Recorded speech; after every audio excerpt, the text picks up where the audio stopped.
It's almost always like that. Not always, but a lot of the time it is. Yeah. So it's like you're gonna be unhappy to be happy. Yeah. So the whole happy wife, happy life doesn't make sense because you start off unhappy. So it should be unhappy wife, happy life. What is I love that concept.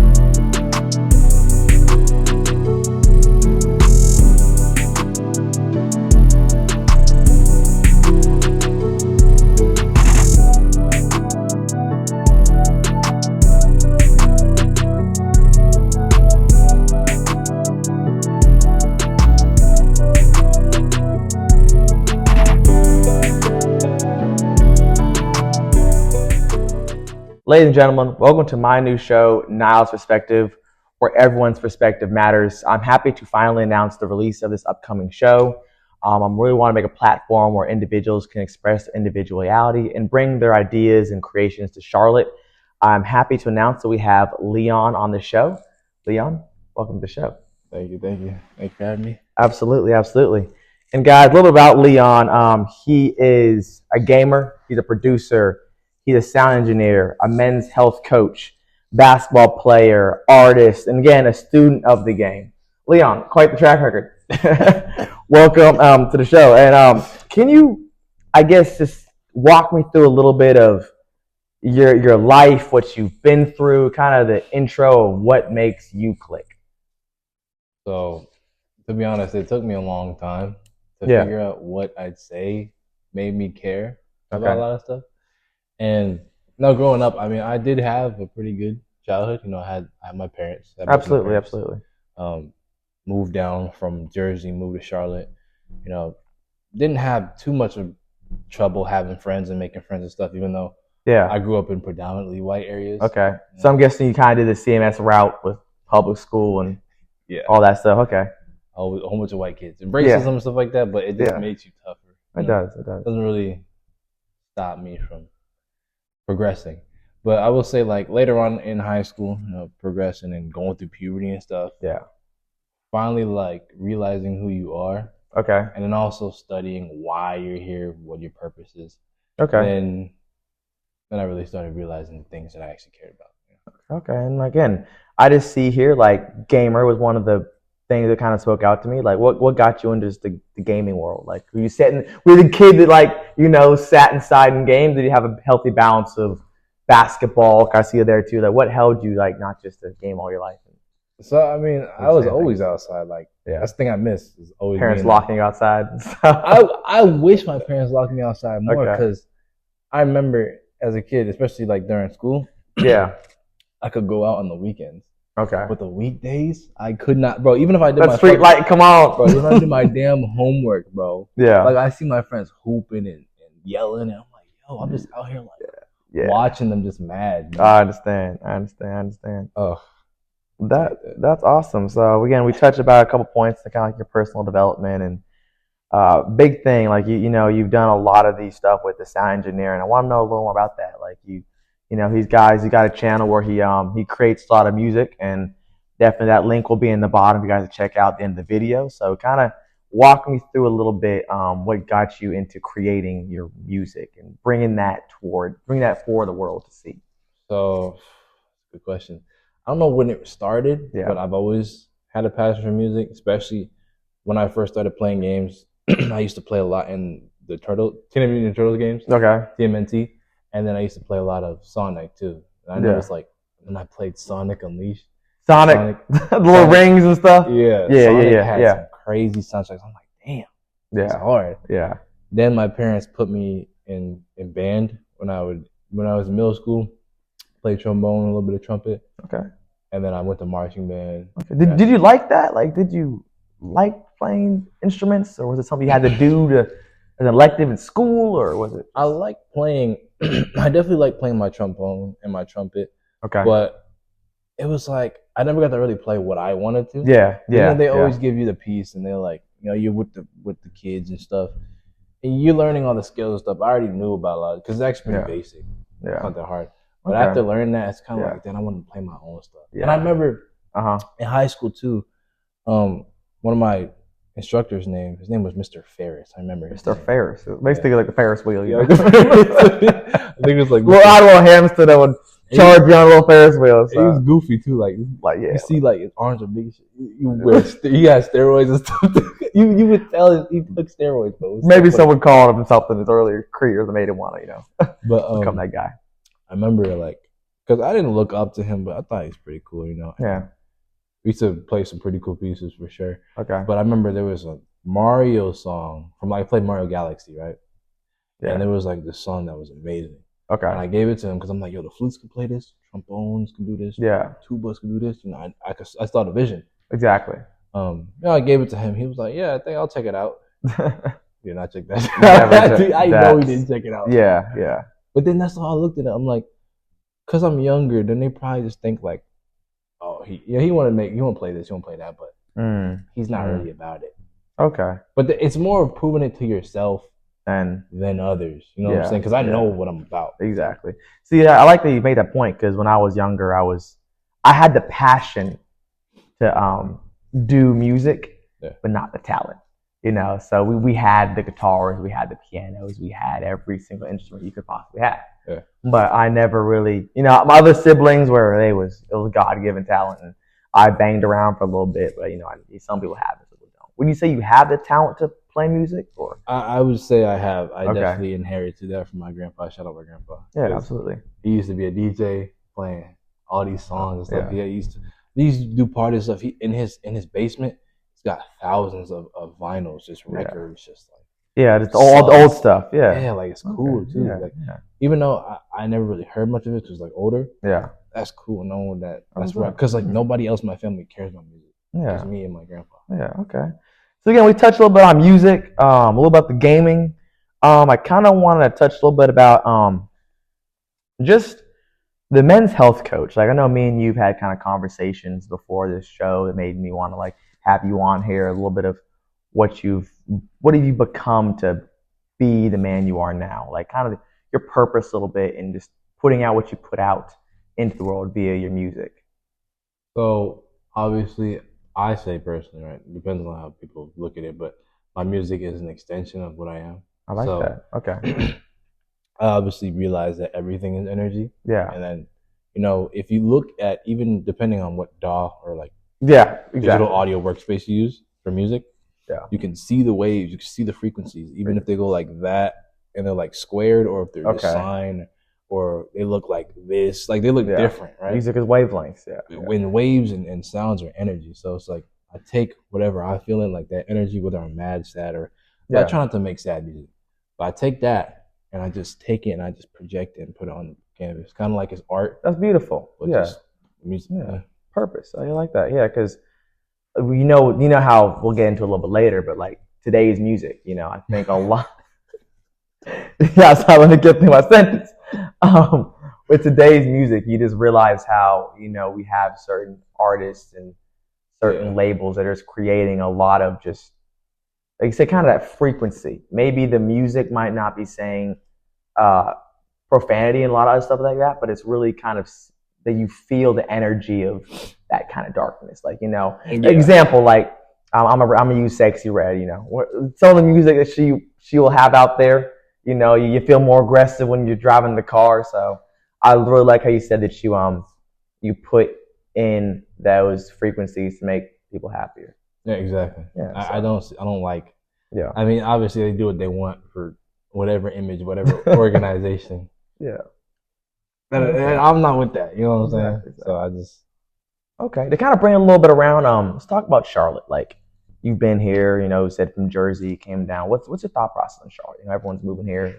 I know a lot of people that are watching the show are probably not from Charlotte, or just moved here. And what would you say to someone new about Charlotte? Man, Charlotte's cool only because it has a combination of a lot of stuff. I wouldn't say everything, but a lot of stuff. Yeah, it's a mixture of ATL. And it is. Yeah. I don't know why, but it kind of reminds me of Pigeon Forge, Tennessee too, a little bit. Not a lot though, but a little bit. It's not the mountains, but not Gatlinburg, yeah. Yeah, not Gatlinburg. Yeah. Gatlinburg's tough. They'll have you out there in the middle of mountains nowhere. Right.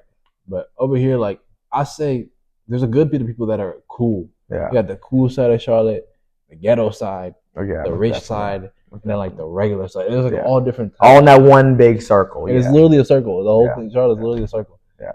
And everywhere you gotta go is like, if you want to go somewhere, like different events, like there's bowling. There is, We're not in Vegas, but we got some. Yeah, but we still got it. Like, if you want to go bowling, you go 30 minutes here. You want to go game, 30 minutes there. Yeah. Like everything's like 30 minutes. Exactly. Yeah.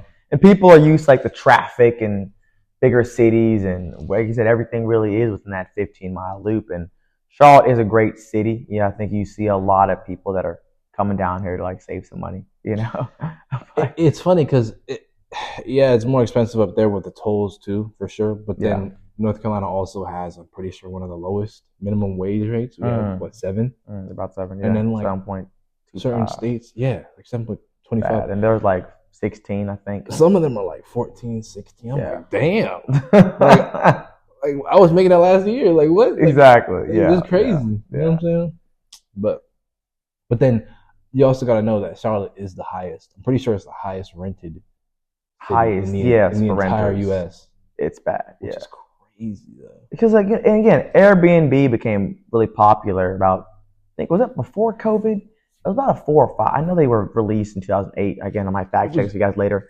But I think 2020 Airbnb kind of really boomed. They were popping a little bit before they started coming up. And then and that's what kind of led to a lot of the people buying houses, not living in them, renting them out so they could, get some more wealth. But then Airbnb is also, like, you can definitely rent through Airbnb too, so it's kind of, I really like Airbnb. Like I was always saying, my girl specifically, like, later on, I can't wait to get into the Airbnb business because I want to own this property. And rent, you know what I'm saying? Yeah. So it's great, there's a lot of wealth in it, but then that's going to drive up, the housing market. Yeah. Interest rates for houses right now are pretty crazy, but to bring that around a little bit, I like to talk about kind of food and health. Like, I know you probably don't eat what I eat, I don't eat what you eat, but like how do you like eat a week? Like what's you learned? Because you can eat McDonald's, you can eat this, you can eat that. How do you, as a living on your own, what do you? The only time I ever eat fast food, if like I'm in the middle of nowhere, I'm starving. That's it. Like other than that, I don't eat fast food, bro. Okay. Like, and why not? Why is that? Tell the people why don't you eat fast food? Like it's cheap. It's there. It's cheap and it's there, but it's like after you eat that, you're gonna feel fat as freak. You're gonna feel less energized. You probably end up spending more money on like health bills and stuff later on because it just it deteriorates everything. That was my next point. Not to cut you off. Is like I think with our community, a lot of the problems are more food related. I think we got the highest rate for getting diabetes is we're eating and consuming so much sugar. Yeah. So how much sugar do you think on a week or a month? Like, have you really reduced that? That's a good question. Shoot, I have, because I've been eating a lot more honey. I'd say honey instead of just like the bleached sugar. Okay, yeah. I'm going straight for honey. Like instead of using bleached sugar for sweetener, I've been using honey. Okay. It's mainly like I've been using honey, which I know is a lot more natural, and I just feel better after eating it too. Absolutely, yeah. I don't feel as like addicted. Yeah. You got honey, you got stevia. I know there might be a couple other ones out there, but I don't do a lot of sugar. I don't do stevia. You don't like stevia? Heck no. Yeah, my mom used to like you. My mom was definitely kind of on the healthier side of things. She did a lot of research. I don't believe that. I don't think stevia is healthy. It's like the organic saying. Like they have organic, but then at the same time, it's like they're putting more stuff to make it organic. Exactly. It tastes like chemicals. Than it is if you don't get. I'm not saying it's the natural stuff. Ain't nothing natural about stevia. The name is not natural. It don't sound right. Yeah, stevia. It's like, I don't know. It's wild because like I was telling somebody this and like they wanted to get healthier. I said just being a men's health coach. I know that you helped other guys try and clean up their diet. Like the first thing to finding yourself and getting better is to work out, 2 diet and so on and so forth. But sleep, one that I still suck with. I need more sleep. Like okay. appreciate you for that sea moss too. Absolutely. I've been trying to get some for a while too. Yeah. Sea moss is. Sleep is so important, bro. Like regulating your sleep is like easily the most important thing, in my opinion. Because you could fast, you can drink electrolytes, and you'd be fine. But then you need sleep. Yeah, like we got to think about our bodies we're systems, and it's the weekend. You're out till 3:00 in the morning. Then it's Sunday. You sleep until 11. Then it's Monday. You're back at work at 7. Like those are very sporadic times for your body to try and be a system. So it just leaves you disheveled and, about to slap your boss. Literally. So it's definitely something that's very interesting. So we spoke a little about purpose. So we're back on purpose. So I kind of want to understand, like we mentioned again, you're putting out stuff that you're creating with the music and kind of helping people out. But for all the men that are kind of watching that maybe aren't in their purpose yet, that aren't walking in a light that gives them that understanding of who they are, how would you describe what helps you continue being your purpose and how to get to that point? Good question.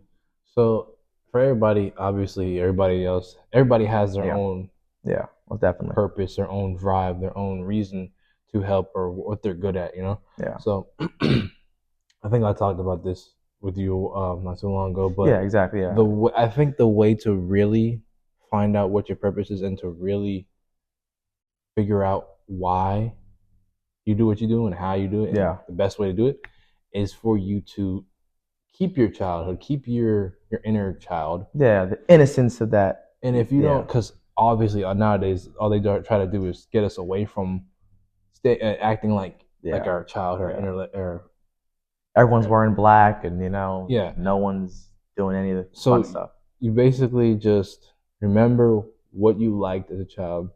Go back, think about your childhood. Even though your childhood might have been bad, just remember the things you did that you enjoyed and think, oh, I like this, I like that. Yeah.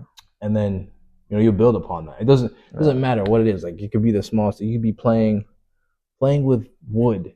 Yeah. If you like playing with wood, you might have a passion in being a lumberjack or lumber, like doing I was the Bob the Builder kid.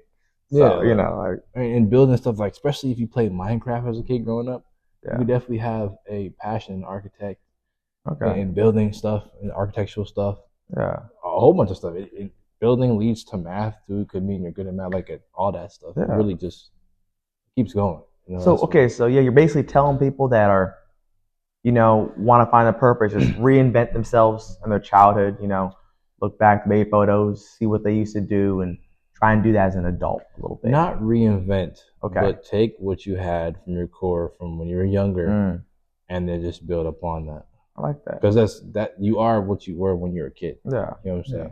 And you're still forever going to be that kid. Exactly.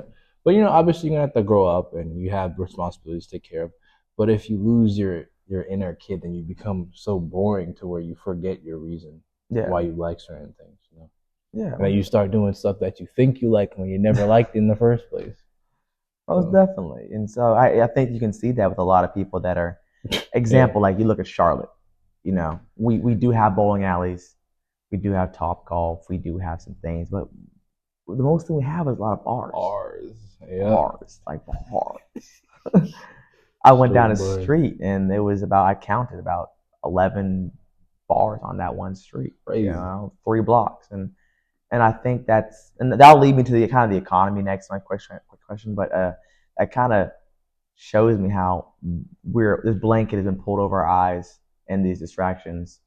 Like adults can't just, do something without a drink. Right. I've been the person where I have enjoyed my drinks. I still enjoy a drink on a day or so, but like we don't have things in this society where it's set up where you can just, go to a Lego house room and just build stuff like that. So it's interesting. And not even just like Lego house stuff, but just like they don't have many things oriented in nature in which there's unlimited. It's funny because as a kid, if I was bored, I'd just go into nature. And I was go on a trail, find a snake, don't beat up a turtle. Exactly. No, we don't hurt turtles. Just instantly just having fun. Instantly occupied. Every time I go to nature, it's either I'm getting the energy from the nature, I just see something cool, or I thought that tree wasn't there yesterday. It's just, there's a whole bunch. Exactly. Like, I had to cut you off. It's like, when you were the kid, we built tree houses. Like, do kids even do that now? They go to Walmart and they buy like the set. Like, goes out there with our axe and our, our wood. They build a tree house in a game. Yeah, exactly. That's not building a tree house. That's what it is. It's turning into technology. Everything's turning into technology. And that's the downfall of humanity, in my opinion. We don't need it. You know what I'm saying? It's useful. Yeah. You know what I'm saying? Like, I was someone, I saw like a 5-year-old on the game, and it's crazy. I know parenting, can be difficult, and this is probably a question for us both, and we have children of our own that will download on their own. But like, what's your thoughts on technology for the youth? Because I know me and you grew up before the iPhone even came out. I think I remember seeing the iPhone 1, and we had still the Blackberries and stuff like that. So I'll say that I was enlightened in a lot more nature and more natural stuff because I wasn't exposed to a phone until I was about 13, right? Yeah. But then as soon as I started getting introduced to technology, computers, then I found porn. Then I found like manipulation. Then I found like pranks. Then I found TikTok. Not before TikTok was here. Yeah. I found a whole bunch of social media, like bad stuff. Absolutely. Just the net, the big wide world. Yeah, just a whole bunch. It's crazy. I never told you this, but there was one time I was 13, right? Yeah. And I was new to technology. I was always good with computers, though. Exactly. I already knew, but I wasn't on that computer like that. Exactly. I played my game, but it wasn't like I'm searching the web. I'm doing a whole bunch of stuff. I'm just playing that game. Okay. You're staying in that area. Focused on that confined. It is it's way safer. Yeah. But then when you're on the net, it's an open field. Billions of stuff needed, right? So many avenues you can go down. So I was 13 and I'm going on the computer and I was trying to find an ebook because my mom wanted me to read like some zombie book or something, right? Okay. But I hated reading. I never liked reading. Why reading? I love reading. I'll get into that. Okay, please. I'd love to know more about that. And then like I typed it incorrectly and I pressed enter. And a whole bunch of titties pop on the screen. Yeah. Ever since that, like it was like ingrained in my mind. And I was so nervous that I felt nauseous. Yeah. Like it literally messed up my mind. Like I felt to the pain. It was like actually painful. Because you get exposed to something at certain ages quickly. Yeah. Not just at certain ages, but certain times. Doesn't matter how old you are. Okay. But if you get exposed too quickly to something, it's bad. It's dangerous. Yeah. And it made me feel like I'm gonna throw up. Like I got dizzy and everything. It was crazy. That's wild. Yeah. But on the reading topic, I like reading things I'm interested in. Okay. But growing up, they always got you reading The Hatchet. Yep. Harry Potter. Yep. Goddamn, all this it's stuff that I don't care about. Exactly. But then there were some things like the books called The Beyonders. Okay. More like fantasy stuff. So you're more a fantasy type of guy. Yeah, those like 600 pages. Those books were good. Yeah. Other than that, And I like kind of talking on the point of reading because there's this book called, I think, Fahrenheit 400 and 307. What is? I can't think of it. I know what you're talking about. Yeah, and the concept of the book is, I've not read this in a while, so don't quote me. But the concept of the book is they get to a point where they're burning all of the books. Like they're making some type of government thing where it's futuristic, where they're burning the books and someone keeps the books. And so it's interesting because I don't think we're at that point yet, but I have known the CMS have already removed certain books that they used to have in the school system a while ago. They are starting to limit information because reading and books is one kind of analog way we can understand history. Yeah, and straight to the point. Whatever's in the book. And so that's why I've gotten back into reading. I think it's like part of your purpose, understanding yourself, is to just pick a book, like, for a month. Just find one thing you can read. Because like I was saying earlier, right, people scroll the social media, but you're not retaining that information you see. Right. You can watch a TikTok, but like you said, unlimited. There's unlimited TikToks. Yeah. You can scroll and never stop, technically. Yeah. And that's what's crazy. So you're not retaining it. You're just kind of You're just scrolling through this one ear out the other. Oh, that's funny, huh? Next. Yeah. That's so bad for your brain. But that creates you to enable that in your life in other areas. That pattern is emerging through your daily life. Okay, just on to the next. Kind of dating. My God, that's crazy. I never thought about the dating part with that. Yeah, that's crazy. Swiping to the right. So. Oh my gosh. And like literally too, because you swipe to the right with Tinder and all that. It's programming. It's predictive programming. That's what it is. It's a form of warfare. It's really if we're being honest on humanity. We're keeping the show kind of light. We can definitely get deeper on some more of these topics, but I want to switch over to traditional versus non-traditional. So it's 2025. I know you all have heard it. Dating absolutely sucks. Women have this idea, men have this idea. Like I said, we got forms like social media and bad parenting and a lot of other factors that are affecting this, and drinking. But I'm gonna give you an example. All right, when a woman will tell you, "I want a traditional man," and a man will tell you, "I want a traditional woman," what does that look like for you, Leon?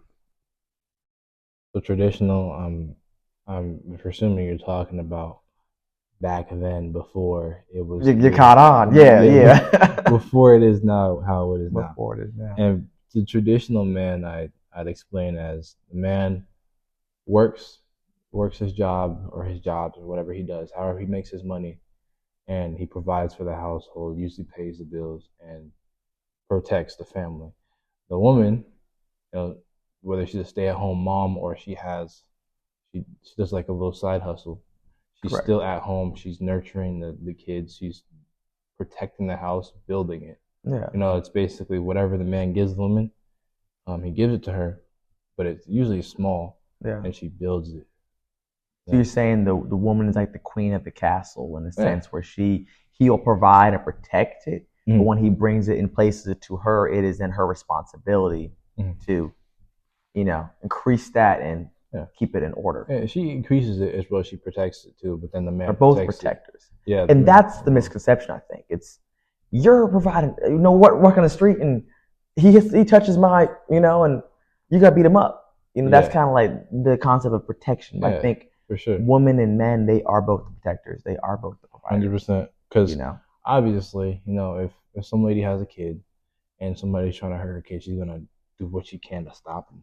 Exactly. That's protection. It's not gonna there's no way. Hey, where you at? There's no way you're gonna call up dad is working right now. Good dad, come pull up real quick. When your kid's in danger, you're gonna go run and do what you can do. Exactly. Then I guess whenever then you call, you can't wait for them all the time. It don't make sense. Exactly. Even like you said, even if they're in person. Yeah. And just say there's a guy and a girl, right? And they're together. Some guy slaps her ass and shit. Yeah. And she's like, go beat him up. You're like, why don't you go beat him up? Not even that. You're supposed to protect yourself too. Yeah. It's not just you go deal with this for me. All right, you deal with this for me. Exactly. For the man or the woman. Exactly. Deal with it together. I like that point. And it leads me to my next point is women and men will say they want a traditional partner. Yeah. But then you look at a traditional partner back then, he wasn't a CEO. He wasn't, a rapper. He wasn't an actor. I think a lot of people confuse traditionalism, but then but they really want this. And that's not what a traditional man. There are some traditional men like that, but that's kind of more what you aspire than a traditional man, I think. Right. And certain professions, it's unrealistic to say that you can be a traditional man. Yeah. Especially if you ask me with certain, if you're being a rapper or if you're being an artist and you're in love shows, kissing girls and stuff like that, there's no way that you could really be as traditional. Yeah, when you're in that industry. Quote unquote traditional man, because that industry forces you out of that. It does. Especially rappers, there's probably one rapper that, and I think it's Nav. The only rapper that lives a regular life is Nav. Yeah. I know everybody knows about him because he's not very popping. But whenever he does pop, he was popping. But he lives a regular life, from what I understand. Yeah. And every other rapper is living like a rock star life. Exactly, like the lifestyle, the cars, and cars. Yeah. But like, that's not anywhere near traditional. You know? Yeah. Okay. I like that. So I think with the way dating is right now, is a lot of, and again, a lot of these traditions were, I guess, built and enabled and started kind of back in the 50 years ago. Like we are in an age of increased technology. We are in an age of just a different way of being grown up. So I think people got to understand, like, it's not about traditional, non-traditional. That's still like the key to it. We got to go with the times now. Yeah. But there's no leader, like there's no leaders that are doing that. There's no, a lot of our parents are divorced. A lot of our parents aren't together. I think just, me and you are both under the age of 30. And I think looking at people in their 30s and their 40s and their 50s, the ones that are, let's say, dating and they're in a marriage and commit to each other, they aren't really helping the people that are at our age with the dating. They're kind of sitting back like, my house is paid off and the interest rates are through the roof. So like, I think we do need to get some leadership from, I guess, an older generation. But it's interesting. It's true, and I wish that was the case, especially nowadays. But it's like, what can you do? Especially if the older generation or the one before you doesn't. But like you talked about with the frequencies, you mentioned how it ties into that. You can tell them. Yeah. See, okay, with that, right? That's different. That's different. The thing with the whole like evolving and stuff like that, and different frequencies, timelines. The more and more life goes on, the more it evolves, it changes. Meaning that it's never going to be the same as the last generation. And that's fine. But that's why you have to consistently adapt. Because if you don't adapt and you stay the same, you're not going to be able to understand anything. Exactly. That being said, if you have kids, or if your kids have kids, or friends that have kids, the energy is going to just change. It's going to keep changing. You're never going to fully be able to understand them, which is fine. That's why you have to be open to change and adapt. I like what you said right there. Open to change. Yeah, that's what it is. And I think, like I heard a saying, it's like, once you pass 25, you don't change. We talked about it a little earlier, it's, I'm not changing. But I think that's more because, like you said, people are just closed-minded. And like we mentioned before, kind of earlier, like the repetition in training yourself in a negative way. It just creates that buildup where they can change, but they've had so many years practicing X. Yeah. They can't get to Y. And that's so it's that's what we're kind of mentioning, like with kind of like finding your inner child a little bit, working out, getting your routine, getting your sleep, because all these things will eventually give you the strength and the training to kind of tip that scale a little bit. It's true. So I can't disagree with that. It's true. What's your thoughts on dating apps? Have you used them? What's going on? Like, do you think we should just get rid of all of them? Because you do have the people that are kind of antisocial and don't want to go outside, and they might like doing this here, and they can find that person online. I know there's probably a few people that have met online and have married online, but then again, you have the left, right. So, this is my opinion. I don't care if people think about it. It's my opinion. Please, this is the show. Now Perspective. Dating apps, it's not dating. It's not dating. Like e-dating, e-girls, bullcrap like that. It's not real, especially nowadays, because you got the super. It's like shopping online. It's like TikTok, but for dating. Yeah. It's like there's unlimited content. You only have 30 seconds per swipe. Yeah. Not even 30 seconds. You look at them. 0.2 seconds next. Nope. Doesn't make sense because it's not real. You see the exterior of the person. You see somebody in person, you can't take your hand and swipe them. Like, it's impossible. Bye. It's fake. I will say, to the left. I think it's funny. My grandparents, actually met each other on the phone through a call. This was back then, like 19. The landline, 1976. Okay. I don't know. Yeah. Like a long time ago. Yeah. A while ago. On the phone. He was like, my grandpa was like, I like her voice. Let me send her mail. That's how they got together, through mail. Yeah. But that's, even then, it's like a whole It's like the movie You Got Mail. I don't know if you've seen that with I can't think. It's a whole Tom Hanks written paragraph description, whatever. Yeah. But like you took your time to write that. Yeah, exactly. But it's not. You actually sit there and you read it, but you don't sit there and just swipe it. If you you read it and then swipe it, you know, it stays there. And I know it's different back then, obviously, versus now. Yeah. But it's the attention span. Exactly. I like you say that too, and it shows like we look at men don't perform well on dating apps.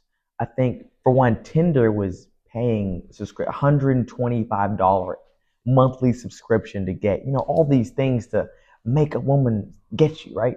But it's interesting because the woman ultimately have the choice to go left or right. Guys can swipe for days, and that kind of goes into another app that people are using to self-validate themselves. I got 200 likes. Instagram, I got 200 people that swipe right on my page. So I think it is a way it's affecting the mind in a way that people think, they're better than what they think they are. I'm not gonna lie. Technology. I'm not gonna lie. The dating apps and stuff like that is pussy to me. Yeah. Like it's not real at all. And if you say, like, you can meet on a dating app, whatever, that's cool beans, whatever you like. Right? Yeah. But if you proud of saying like, yeah, I'm on dating apps and I be swiping, right? Swiping, and like you said, it's just to feed your ego. And ego can be dangerous. The more you feed it, you're just feeding a demon. Oh yeah, she's ugly. She got a fatty, but she's still ugly. Like, stuff like that is crazy because you can't do that. Like I said, in person, if you see them in your face, you can't swipe them. It's actually funny because they do that in person a little bit. I want to shout out to Arlette and her show Pop the Balloon or Find Love. I don't know if you've seen this. It's a great show. It's about they get a bunch of single couples, right? Yeah. Line them up. They all hold a balloon. The concept. Pop if you like them. Yeah. No, pop if you don't like them. Keep the balloon if you like them. Yeah. And when you watch that show with people that are in their 30s and 40s, you even some 20s, you notice they have the mindset like they're on the dating app. Crazy. One guy came in crazy. He was probably about 5'11", probably about 6 foot. And one woman was she said she was 5'8", 5'7", but she had heels on. Okay. And just seeing him, she popped. And they're like, why did you pop? Mm. I like my man to be taller than me. Like, that's crazy. And you're wearing 3-inch heels. And you're shorter. It's not she even didn't know that he was 5'11", is 4 or 5 inches above. Short, just so all my kings out there, short is 5'5". That I think is the average for a short man, I believe. So if you're above 5'5", you are above the average. I think the average man's 5'7". 5'7" is the average. I think 5'5" is short, and then 5'9", 5'8" is tall. But like again, a woman will wear heels that you give them 4 inches, and we give them a little boots. Too short, sure. But there's my question actually. You're what, 6'3", 6'2"? 6'2". What do you think your height has helped you with? Like, I know you can be intimidating in certain scenarios. Mm-hmm. I know it can be desirable in some certain ways. So what do you think is admirable? Like, how would that be for you? Well, I've definitely had some people tell me, like even my uncle, like you're saying, your height is the reason you get girls and whatnot, right? And I don't really care about. Is he short? Like that. Is he below 5'? He's like 5'9". He's like 5'10". He's tall too. Yeah, he's tall. Not away from the spectrum. But I'm still positive if I had the same mindset that I had, even if I was shorter, even if I was 5'5". Yeah, I'd still have success. But the only problem is that girls look at the height and they just look at it as like, oh, that's something to smash, Okay. Or people look at the height and they're like, oh, that's intimidating. Exactly. You know what I'm saying? They're either scared of me or they're too comfortable too quickly. And it's I'm not gonna lie, it's annoying because I don't know whether I look ugly or I'm good looking. Yeah, I'm still that height, Exactly. And like I said, that still comes with it. So it's annoying being a chick magnet sometimes because I'm not trying to attract certain people or certain things, but off them being so mind controlled in the state that you have to have a man that's 6'2". Yeah, 6'2", 6 figures, and black else. Or a 6'2" man with hair or nice hair, whatever, right? Yeah. Certain stereotypes they're brainwashing with, and then they connect those things. Oh, I've been brainwashed to think my man has to be 6'2" or 6 foot. Yeah. Then they see a 6 foot man. Oh, that's my man. Like what? Yeah. That's crazy. And that is something interesting too, because when you have that type of narrative for I guess dating. Mm-hmm. There are 8 billion people on the earth, but like say in the country, in a city, you're just getting rid of a lot. And that's what I've noticed. People get rid of so many of their options by having these unrealistic, expectations of what they want. Like, I think the average for salary is about, for a single person, like 60,000. A couple households like 120,000. You want your man to make six figures, you're already trying to get him in a percent that you're probably not gonna get him in. Yeah, it's unrealistic. And again, I think that social media did too, because back in the day they didn't have all the social media. They met a girl, in the small town, they stayed with her. But now you can go on Instagram and swipe for new possibilities and opportunities. It's just eye candy is all it is. The more eye candy you... Like going to the grocery store and you're seeing so many options. It's the power of choice. There's so much choice, people can't even really choose. So... Well, yeah, whenever you don't know what you like. Exactly. Obviously. I know what I like. Yeah. Especially food or going to the grocery store. Like, I know what I'm looking for when I go. But that's, like you said, there's so many options and, like, new options that clutter the things that you like, that it's like, damn, where's my favorite candy? Or I don't know. Or my favorite, I don't know, fruit. Yeah, that leads me to something, because I know you mentioned earlier, like, what you like. You said people don't like you in summertime. Like, off initial reaction, people like me and you, we keep our circle small. So what would you say, besides your height, what makes people like initial response like, yeah, So, and why are you comfortable with that? I see you're already laughing. Because it's true. It doesn't matter where I go, whether it's a new job, new friends, new opportunity, new state. There's always people that just don't like me off rip. And I just think it's funny because I'm so used to it now. Yeah. I used to feel like why people are looking at me like an outcast, or why they always looking at me as if, oh, I'm handsome and attractive just because I'm 6 foot and you don't even know me, or you're afraid of me because I'm 6 foot and I'm black, But it's also my demeanor. I'm not mean with my demeanor. I literally I acknowledge you and then I go about my way. Because you know yourself. Exactly. Yeah. I mean, I know what I care about. Yeah. Right. But everybody nowadays has this attention deficit. They want attention. I don't know why. Yeah. Like, you meet somebody brand new. Hi, what's up? I'm Leon. They want to be the man. I'm Haley. Hey, what's up, Haley?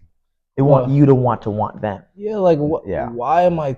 When you want to want yourself, it turns into. Why else am I talking to you other than a few things we talked about? After that, let's keep doing what I'm doing. Exactly. But they don't like that. They hate that. It's interesting. Why. Yeah, it's interesting. It's goofy to me though. Everyone's in a form of lost, isn't it? Yeah. It's what it is, right? It's almost like they overcompensate for wanting to feel loved or needed. Okay. And it's weird because even if I'm a new person, you don't know me. I could be a killer. Yeah. You still want my attention, but you don't know me. You don't know me. That's I like that. Weird. Yeah. That's dangerous too. Yeah. Or either you should treat me a certain way because you don't know me, but even then, that's still dangerous. Exactly. Look at the '80s. Most of the serial killers in the '80s were. Right. Because people were so like, that was an era of free and everyone's doing this and that and mingling after the '70s and all that type of stuff. They could do that shit. And there's nothing wrong with being cautious, for sure. But nowadays, like the hospitality down here is different. Like, it's a little too comfortable. Let's talk about that. Yeah. So hospitality. So that was on my topic. So you beat me to the line. Okay. Yeah. We getting that. So the northern hospitality is like, what's up, or not. They won't even say what's up with you, right? Yeah. Unless you need help, you ask them. They're like, yeah, it's over here, it's over there. Yeah. That's it, right? Yeah. And they go about their business. That's kind of what I do. But at the same time, I'm still, once I get to know you, then I'm more of the southern hospitality. I think it's a good mixture. Oh yeah. Because when I first don't know you, I acknowledge you. I don't ignore you. Yeah. Still say hi, what's up? Exactly. And then help you with what you need help with, and then I'm on my way. Okay. Right? Yeah. But it was like, oh wait, don't leave. Type, like it's a movie or something like that. Like I said, you don't know me yet. Exactly. Kind of like down here, you can go in the city and you can wave at somebody. They'll wave back. You can say hey. They'll say hey. I went to Philly. I went to DC, and I wasn't like waving at people, but you would notice people just, maybe it's a busier type of system. People don't have time for anybody. They just on a mission. They're just like, they can't even take the time to wave at you back. Like, you call them mean, but it's, you know. But I think it's important to have a good median of both. Yeah. Because definitely, if somebody there's an emergency, and somebody needs your help, and you're just like you're not paying attention, you just don't care. Yeah. Then it could end up somebody dying, or it could end up you dying. Yeah. It could end up a lot more stuff that you don't realize because you're so focused on just you. Yeah. And it's important to be focused on you, right? Yeah. But then your surroundings are really important too. Yeah. It's interesting because this girl I know, and I won't give her name out, but she told me a story about how she went to Baltimore. Mm-hmm. I think some guy from down here, south. Yeah. He went up there and he was just happy. I don't think it was in a bad neighborhood. You know, all neighborhoods can be a little rough there. But he was somewhere where he was just, I think, smiling and bringing that happy type of energy, that Southern hospitality. Yeah. And they killed him, you know, just because he was too happy. He did nothing wrong, had no gun, was just out there, I guess, waving and smiling. And it's crazy because I think up there they do have more of a system where there are gangs. There are like people on the block. There's a lot more drug stuff going up there. So, and then you got the younger generation trying to prove themselves to, you know, the older cats. And they just out here trying to, you know, catch bodies. So whether you believe or disagree with this, this is another reason that people are like the way they are, especially with the whole Northern hospitality. Yeah. And you know how it has to do with, I'll say I wouldn't say main things, but two big things. Yeah. There's one, is weather. And then two, there is the scenery, the buildings, the sigils, all that stuff. Yeah. Because even stuff like everybody's let's go to the Statue of Liberty. Yeah. Do you know what that really is? Yeah. Whether y'all know or not, the Statue of Liberty is literally a way of it's basically a way of hailing Satan, literally. It is. Like if you look at it, even got like the little chain that was on that statue with Satan and stuff. Yeah. It's called the Big Apple. Yeah. Especially when Adam and Eve, there's so much, and then you have subliminal things. You have that hat. Yeah. It has 6. I'm pretty sure it has 6 eyes on it. Like spikes the horn. Yeah. Bro, there's so much. There's a whole bunch of stuff. So it's the energy there is all types of messed up compared to different areas. Yeah. Especially New York, in my opinion. I don't know. That's a good. People like New York, it's fine. You go like New York, but the energy there can really grab you in and turn you into somebody else. I like that. Yeah. The weather definitely affects you too. Yeah, it's in the cold, and I noticed that, like you're saying, with in New York, it's that type of energy that pulls you in. Like with Charlotte, is more, it's a little more freeing, but I think it's alcohol here. It's everyone drinks, you know. Yeah, it's like everybody's trying to party over here. Yeah, because we don't have really much else to do, and we are the banking capital, where I think we are like most of the corporate banks are here. So we want to get off work and drink after looking at a bunch of numbers all day long. But that was a good topic. I kind of want to take it back a little more to you. You know, like kind of living alone. Like, how has that transition been for you? You know, we're young out here. You know, we didn't really take the college route, you know, and live on campus and kind of get into that experience more. Kind of, you're out here just fending for yourself. So what's that been like in a busy city like Charlotte? And well, I mean, we talked about a little bit. It's 100% necessary, and I understand you have risks. There's a whole bunch of risks. There's you have to pay your bills and stuff. Exactly. And you have to protect yourself. What family or friends think or whatever, but as soon as you're able to isolate yourself, then you're really able to know the real you. So I forgot to mention that earlier. When you're trying to figure out who you are, you really have to isolate yourself, and so that's people suck at that. No social media. That's no friends. That's not going out. That's it's all that. Literally in a room with you by yourself. No phone calls. Yep. You know, like you just I spent Christmas by myself, and I felt amazing. Like I'm not gonna lie, I felt so good. I don't know. I just felt so good. Like a day where nobody really just trying to force beliefs on me or bother me or what are you doing today? Why are you doing? When are you doing it? Like why? Why are you worried? You know. Yeah. But whether you worry about that now or later, it's essential to you becoming the person you want to become. Whether it's a man or a better woman or just becoming the better you, to be honest. Yeah. You have to isolate yourself. Being around all these different types of energies, different types of people. It's having a toll on you. Yeah, and you are, just like how you are what you eat, they say, you become the people you hang around. Yeah. And if your friends are bums, if your friends are always smoking, your friends are always doing A, B, and C that's not good, it's going to affect you at the end of the day, which sucks. But that's why you have to pick and choose your damn friends. Yeah. You know, it's really not that hard, in my opinion. Like, I got no problem with because you've trained yourself like that, you know. It's like breaking a habit, you know. It's going to be, or going through withdrawals. You stop smoking, the first day is probably you're throwing up, you know, you're nauseous, you're sick, it's all you can think about. And then 3-4 weeks later, it gets easier. I guess he's weathering the storm for that first couple of days. That's once where people break. Yeah. You know. And again, you being an athlete, I think that's kind of helped you like have that will and that power to keep on going. What to say to people that have not had any type of athletic background and no will? Is it harder for them? Like, how do you think they could get through that, find that grit inside of them that they don't have? The thing with being an athlete and working out and stuff like that is that people just look at it as, oh, that's hard, but you didn't even do it. You know what I'm saying? A lot of times people don't even do it or haven't done it, or they're new to it. Yeah. Just be like, no, I don't like it. But you didn't even try it. Like, I'll sit here and say, I never played hockey. Yeah. I played like in the ground without shoes. Yeah. Lacrosse or like? Just actual hockey. Okay. Yeah. Well, I used to have a friend named Cody. We used to like hit the hockey back in the goal. But I never actually played ice hockey. Okay. But I didn't like it at first, but I just kept playing. I'm like, yo, it's kind of cool. Yeah. Hockey's hard. Like, there's so much to hockey. Soccer, I like soccer. Okay. Lacrosse, I never played it, but I would. Like, it doesn't look that fun, but I'd still play it. Okay. You know? Yeah. Like, if you don't try it, you're not going to know. But it looks hard, but doesn't mean it is hard for you. Like, exactly. So it's more of a fear of people not wanting to step outside their comfort zone. That's literally what it is. And people being like, oh, that looks hard. It looks hard, but it might not be that hard. Trust me. Like a layup in basketball. Yeah. I can't even make a layup. Yeah. That's it. Like, literally. Like you said, like it's the people being so comfortable. Yeah. Because they're in a system where they're eating, like you said earlier, the McDonald's, the fast food. Yep. They're not sleeping well.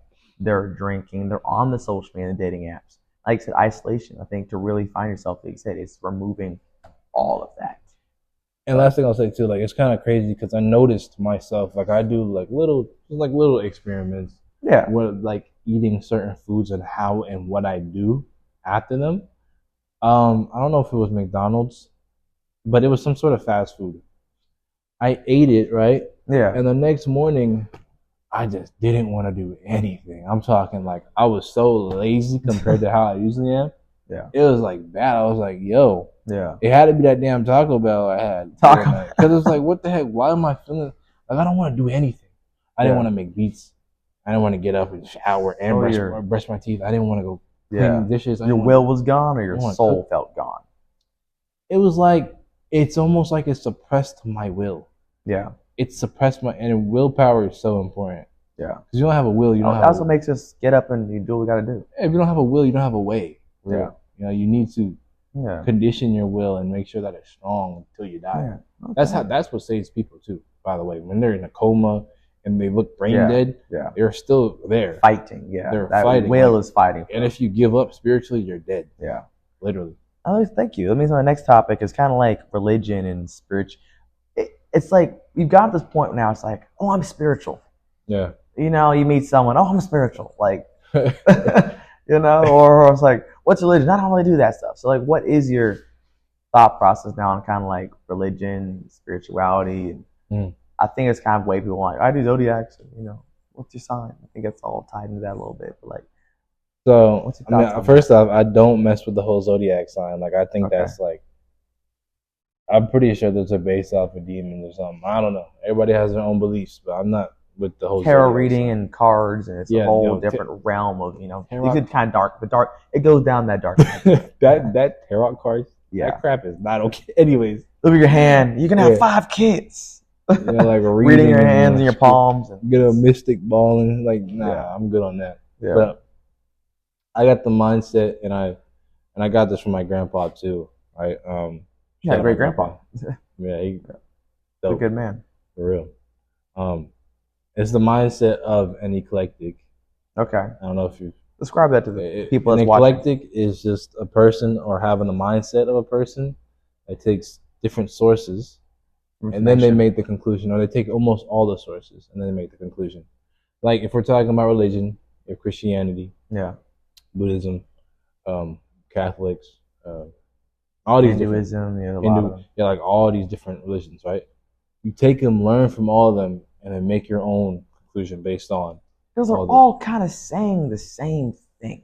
Yeah, a little bit. They all have similarities in all of them. And people might stand by and say, well, they're not saying the same thing, right? But they all are similar in the fact that they have a God or a creator. Exactly. And whether people disagree or agree, like that's true. It's in every single, the Quran, the Bible, like every other book, there is always a creator or a God. Yeah. So what about let's say there are atheists watching? What are your thoughts? Of people like, there's nothing up there. It's the Big Bang. That was a misconception. This is my opinion on atheists. People feel however they want to feel. But I think atheism stems from ignorance in the sense of not wanting to think or believe anything else is higher or stronger than you are. Yeah. Because everything derives from something else. Fear-based, you think, a little bit. I wouldn't just say fear-based. It's a combination of incompetence, but ignorance. Mainly. Okay.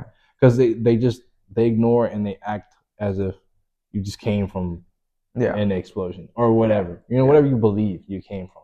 Yeah. There's always something stronger than you, whether it's strength or it's mentality or there's always something better than you. So that being said, off rip, something is always stronger than you in some other department. Yeah. So to say that nothing is stronger than the human is already ignorant. It doesn't make any sense. Off rip. Yeah. Then if you go back to you being made and how you're made out of a womb and a woman and stuff like that, and it takes a man and a woman to make you, and all this stuff, and then there's a whole bunch of stuff to it. Bang in space, yeah.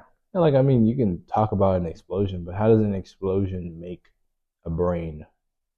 Break the the intestinal tract, the neural tract, the skeletal system. It doesn't make any sense. Exactly. But people can believe what they want, but people usually just say they're atheists, in my opinion, and not have to think about it because they're afraid or just straight out of ignorance. They don't want to think about it. Yeah, exactly. So that could be your downfall, in my opinion. Not wanting or delaying something, especially when it's like a reason as to why you're doing what you do. Yeah, that can ultimately stop you from doing anything.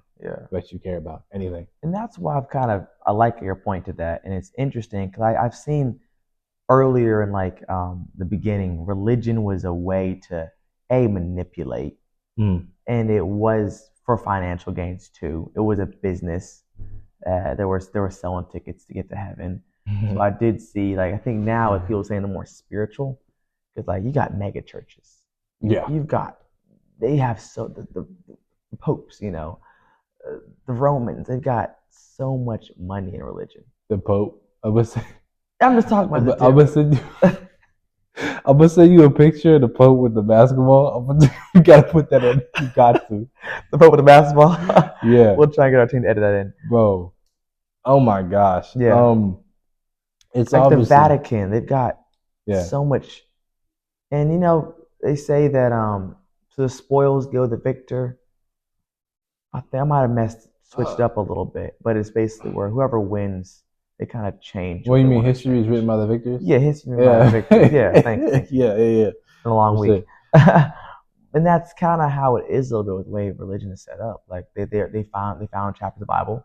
I think Vladimir Putin actually found something in an archive that was Jesus was black, and how many years have they sat there and told people, this man is this, he's got the blonde hair. It's all, and that's why to manipulate and control. Yeah, that's why I stay away from religion, because even though there's a lot of truth in various religions, you could pick and choose whatever you believe. It's up to you at the end of the day. But that's why I stay away from it, because a lot of it, not all of it, but a lot of it is built on controlling you through fear.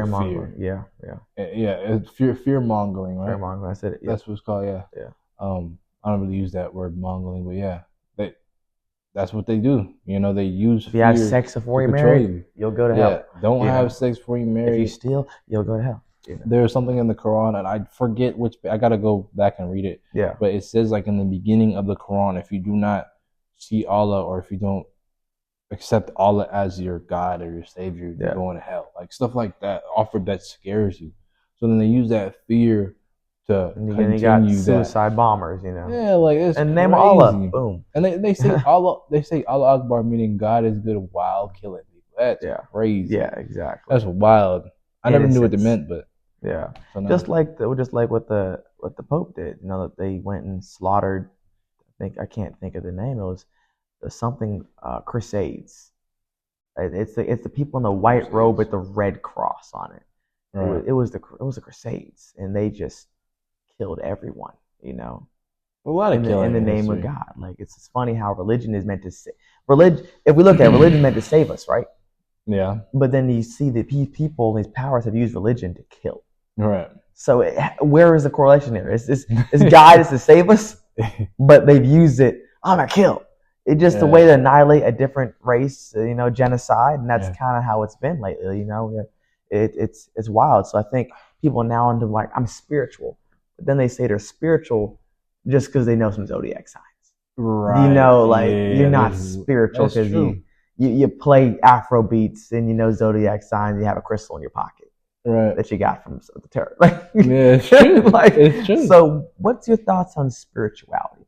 Is it the understanding of kind of nature and the ebbs and flows of life?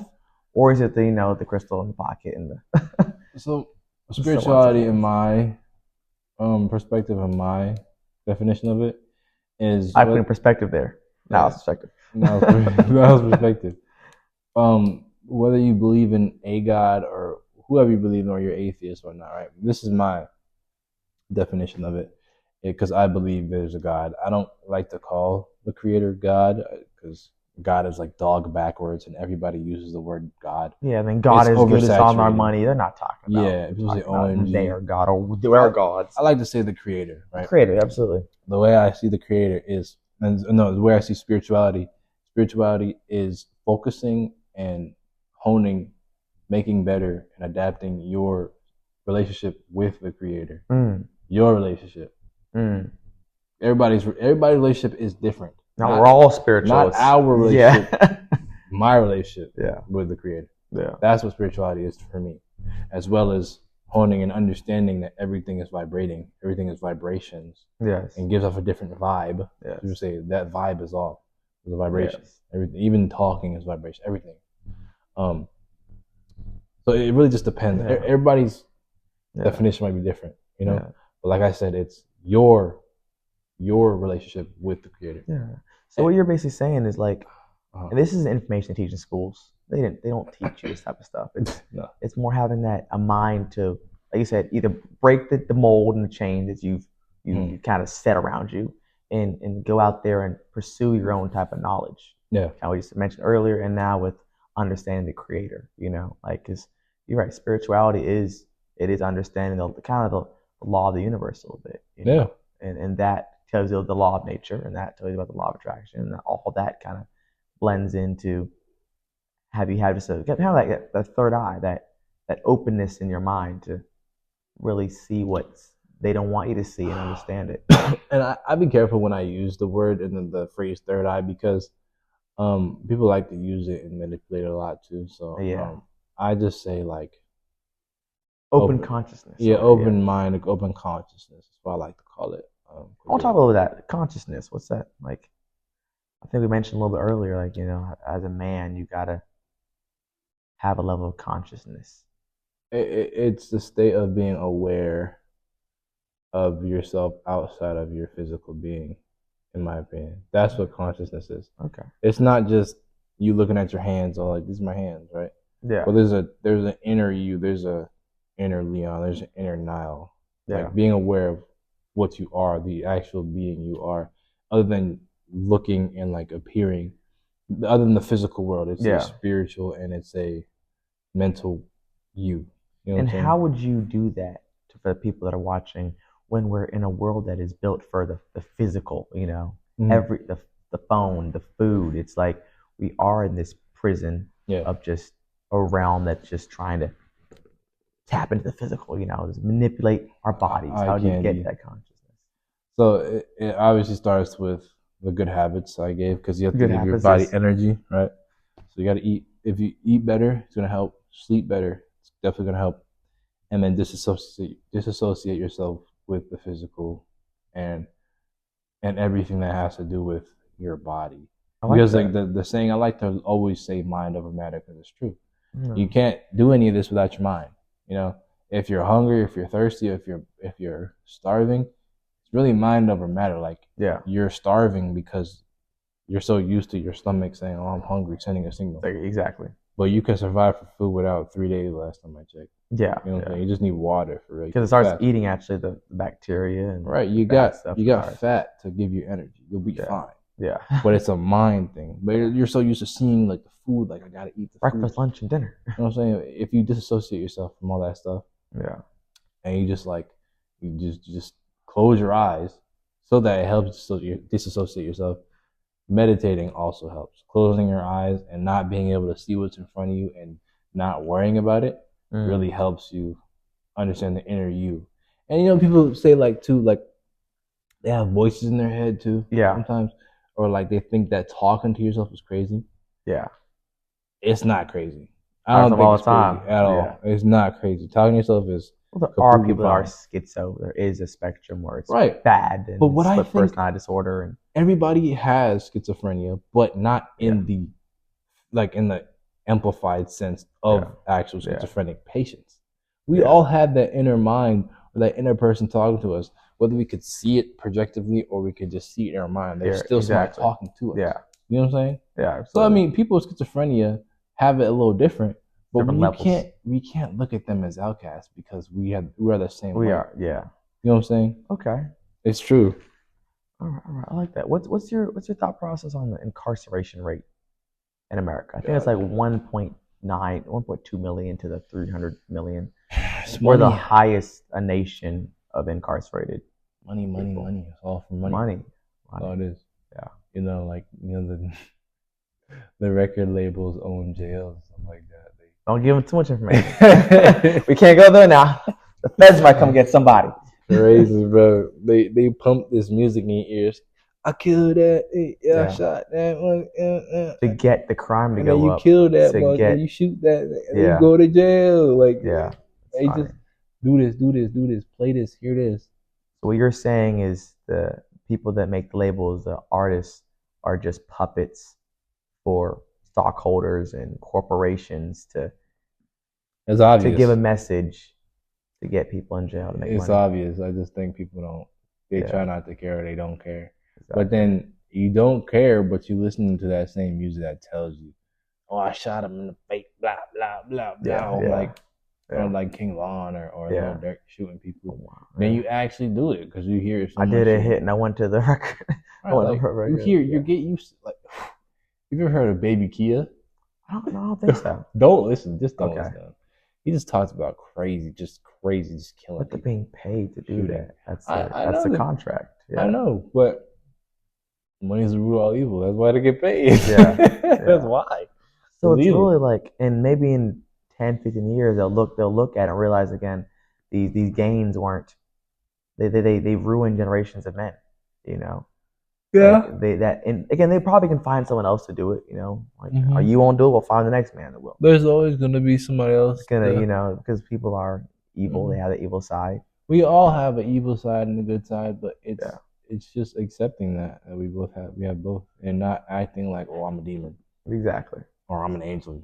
You're neither. You're both. You know what I'm saying? Come on now. Yeah. You could be. That ties into the bit of the yin and the yang, and that's what certain cultures realize is there can't be good without evil. There's got to be that, and that's what you got to understand within yourself too. Every day, every week, every month, every year is going to be that constant fight and kind of standing to always pick the good, and something will pick the bad, but you want to make sure you're picking the good one and picking the bad. And that's what I'm saying. I don't think everyone's inherently bad people. It's situational. People do what they do. Like look at the poverty. It's really not hard to be good either. Like it's harder to be bad than it is to be good. Explain that a little more. So it's harder to be bad than it's to be good. I think it's that way because we come from the creator, and the creator has the better. And it's not like the devils. I don't know if people agree or believe in the devil or whatnot, but you're right. Don't feel good being depressed and angry and evil and people get addicted. It's draining. It's draining, but people get addicted to it in a weird sense. Like I will say, I was addicted to it in high school. Yeah, because I was so lost. I didn't even know. It felt good to be like. It felt good to feel something. Yeah, and it was so weird because I would talk to these terrible girls and terrible friends. Yeah, and they wouldn't do nothing but make me feel depressed. But then I was so used to being I was already depressed. The depression was but it's like I was already numb. But then so I couldn't really feel much. And then when I felt something, it was just more pain. But then I was just happy to feel it because I was already numb. Yeah, I like what you said there. I think a good conversation to talk about is silent depression. And I think I fought through this. I think people they're not diagnosed. We do have people that are diagnosed or taking antidepressants, stuff like that. I'm not saying. I think a lot of people have silent depression. They go to work, they get home, they play the game, they jack off, they go to sleep. That's a form of depression. You're depressing yourself into this mold, that you don't really want to be, but you don't have the will to get out of it. But you say you're fine, you look fine, you aren't, but you're depressed. You're doing these degrading and depressing things to your body, so you're going to be depressed. Sitting in front of a game for 8 hours and spilling your semen on the ground every other day of the week. It's facts.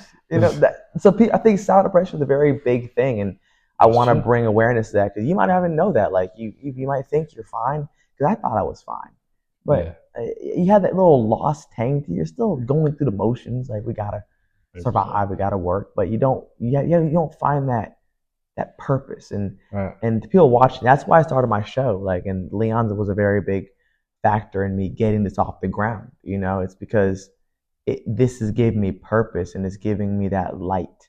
Yeah. To shine in the darkness of important, leaving a legacy behind and just not, just going with the flow, dopamine type of things. Yeah. And this gives you a better form of dopamine. You feel it's a walk, it's a lifestyle, and it's creation. That's another thing too. So going back into your childhood, realizing who you were, isolating yourself, disassociating yourself from the physical, and then what was the last one you said? With a will. Whatever. When you're doing what you're meant to do, and you're doing what you like, feels good. That's how you know it feels better than the dopamine. It feels way better. It's way better than the dopamine. That's how you know it's the right thing to do because it feels good. Yeah. The whole vibe thing, not emotionally, not how you feel. Like I'm happy right now. And then it's like the vibe. You play the game and you get off the game. Now you're sad. It's like when you do what you're doing, when you're done with it, you still feel good. Yep. It's like okay. Yep. It's not like I'm done now. Oh, this is done. The movie's over. Oh. Well said. Yeah. 100%. It's way. Once you're doing what you're supposed to do, you feel good for a long time after, and you want to keep doing it. Yeah. Because it's good for you, for other people. Absolutely. It's your purpose. Yeah. Well, Leon, that's about time. But what would you leave our guests with today? And I thank you for coming on the show. It's been awesome to talk to you about certain topics, and would love to have you back on here again. But what can you leave our viewers and people that we talk about a lot of things, but leave us some of the real quick the Learnnx words. I was talking to my friend earlier, because I've been my girl for about 4 years. Shout out my girl. And we were talking about the saying happy wife, happy life. That's for next show. I was saying that's cap, because whether you're happy or you're sad or whatnot, right? Yeah. You can be happy, whatever, right? Yeah. But usually I've noticed this, not even just with my girl or my future wife or my friends, whatever, but usually I gotta make certain decisions that make me unhappy at a time to be happy later. So it's almost always like that. Not always, but a lot of the time it is. Yeah. So it's like you're gonna be unhappy to be happy. Yeah. So the whole happy wife, happy life doesn't make sense because you start off unhappy. So it should be unhappy wife, happy life. That's what it should. I love that concept. That's what it should be. And I like to say one more thing about that is you are not responsible for someone else's happiness. I'm going to say it again. You are not responsible for someone else's happiness. True. That you got to self-generate that, like what we mentioned earlier, and you will find your own happiness. 100%. You do want to make sure your wife is protected, okay, that she is healthy, but she's got to know that I'm not with you. Your girl's not with you because she makes you happy. You give her a good time. You take her out. You show her a good side and good quality, but you're not solely there to make her happy. Right. You're happy. She's happy, and two people bring the happiness together and create something. Exactly. Leon, it's been a pleasure. Appreciate you, sir. Guys, that concludes Nile's Perspective. Thank you all for watching. Looking forward to seeing you guys in the next video.